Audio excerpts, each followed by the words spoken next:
Is it time for Australia to employ Gina Rinehart? Does Pauline Hanson's party have too many dinosaurs? Also, stay tuned for my recipe to make Australia great again.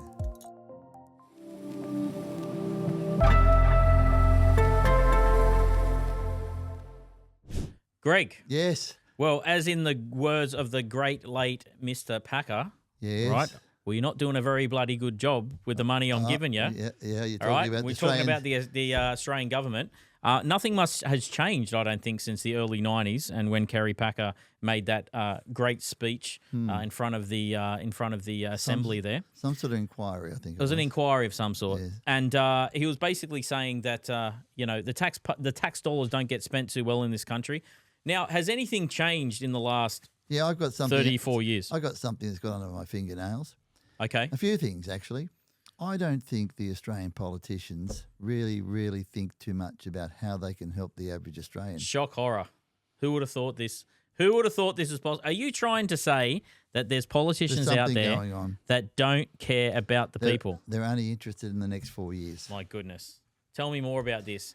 This is the downfall of the two-party system, isn't it? Do you understand that in Australia and surrounding areas, there is like trillions of barrels Yep. of untapped oil? Yes. Correct. Why on earth would we try and attempt to pull it out?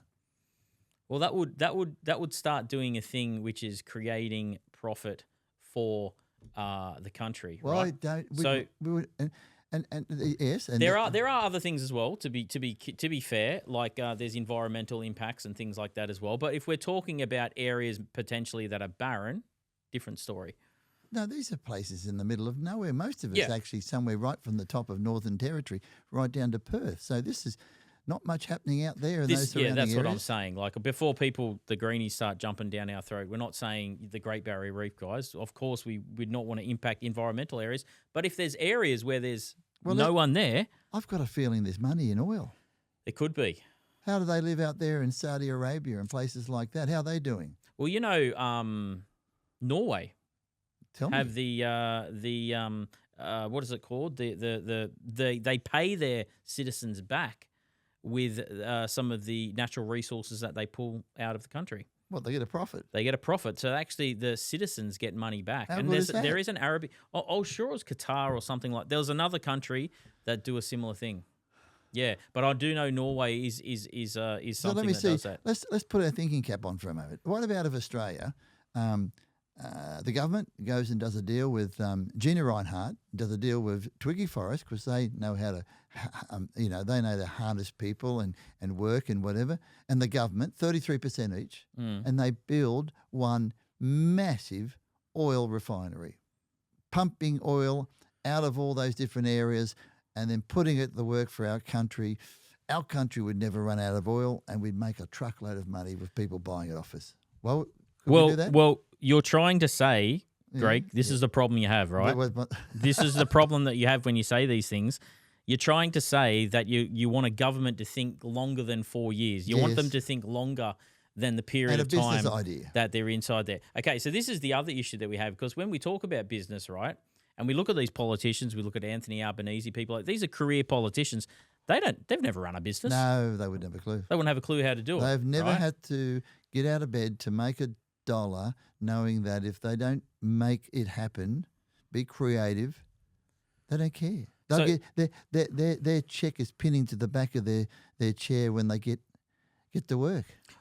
Well, I know there was a whole line of ex-Liberal leaders that, kind of just went out and they just went straight into mining jobs, right, and things like that. But there's a whole lot of things that are going on in that area. But what I'm trying to say is, should there be some kind of test or some kind of maybe some kind of rigorous process that politicians need to go through before they start running a country? Because if they've never run a company before, that'll never happen.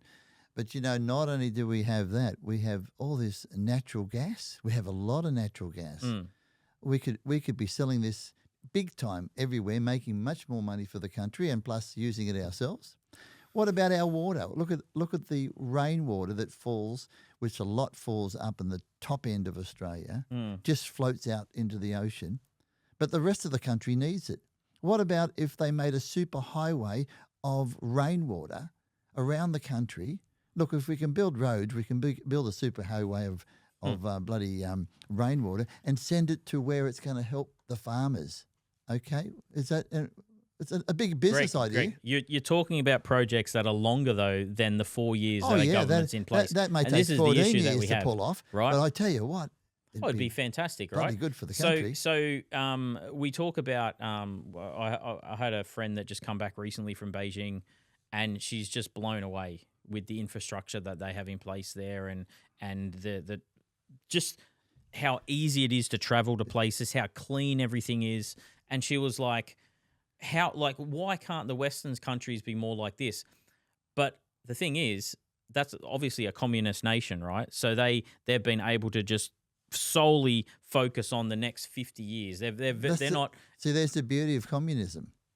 Because I didn't think there'd be such words. Well, I'm sorry, but they are building the Greg country. the communist, is it?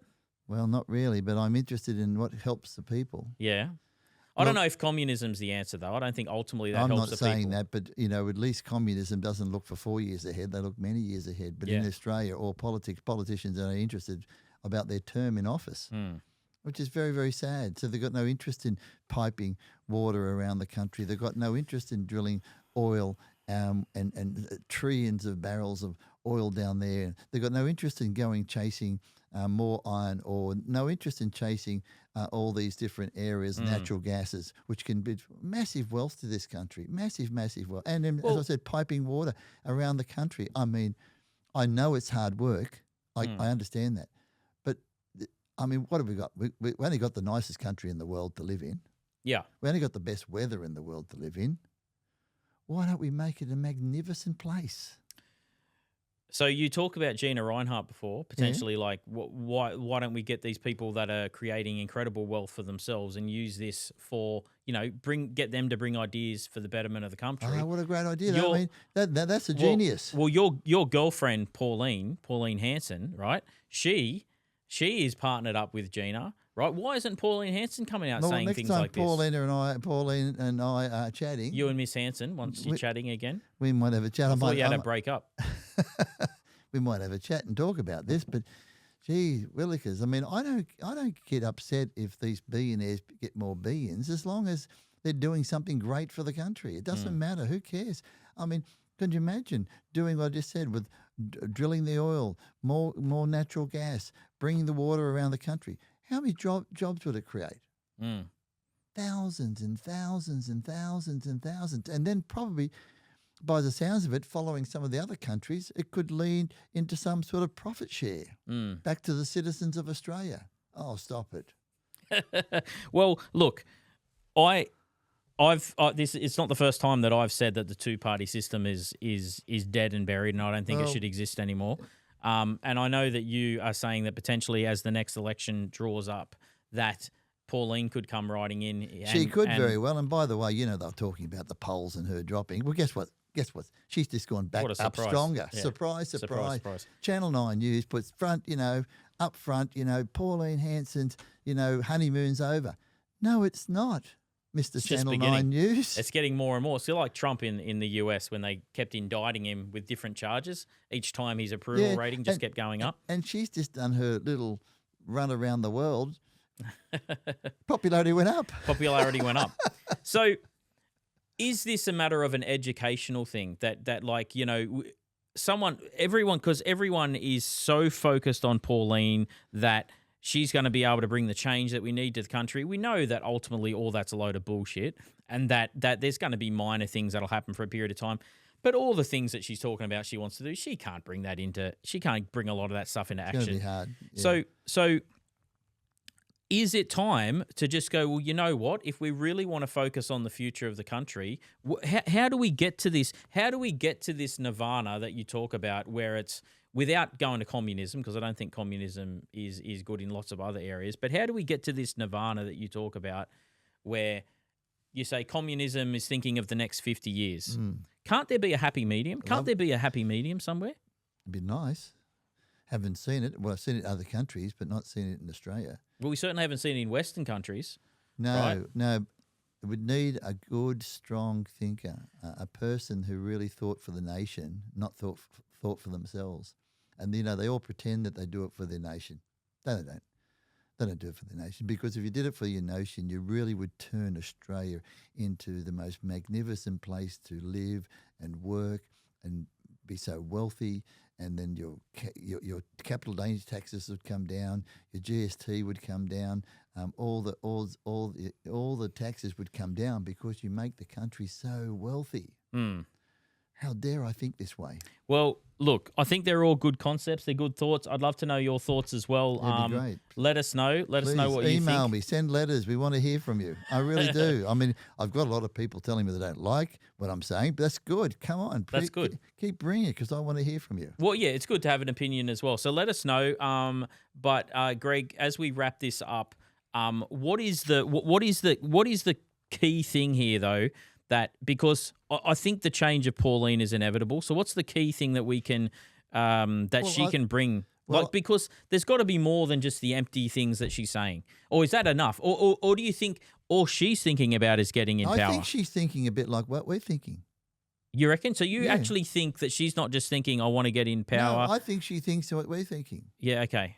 Does she have enough proper thinkers in her party, though, to be able to achieve that? She's got morons like Bernardi and these other guys. Well, that's the problem, because it's the old story.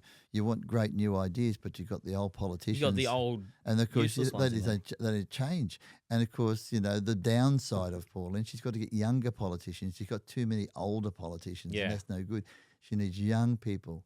Need to find young people, both men and women, that want to get in there and be thinkers, and then grab hold of all of these great entrepreneurs like the Gina Rinehart and Twiggy Forrest and all the others, and get them into a think tank and say, hey, come on, let's turn this country into something great, because not only do they win, of course Twiggy wins and Rinehart, and it's good, God bless them if they do, but the government can win. The government can be in business with them. Oh, we're going to get some hats done up that's going to say "Make Australia Great Again." Greg's going to be wearing them, right? just like Donald Trump. We know how much Greg loves Trump. Thanks, Greg. Once again, it's always a pleasure. Yes. And we'll see you all next week. Thanks again. We will do.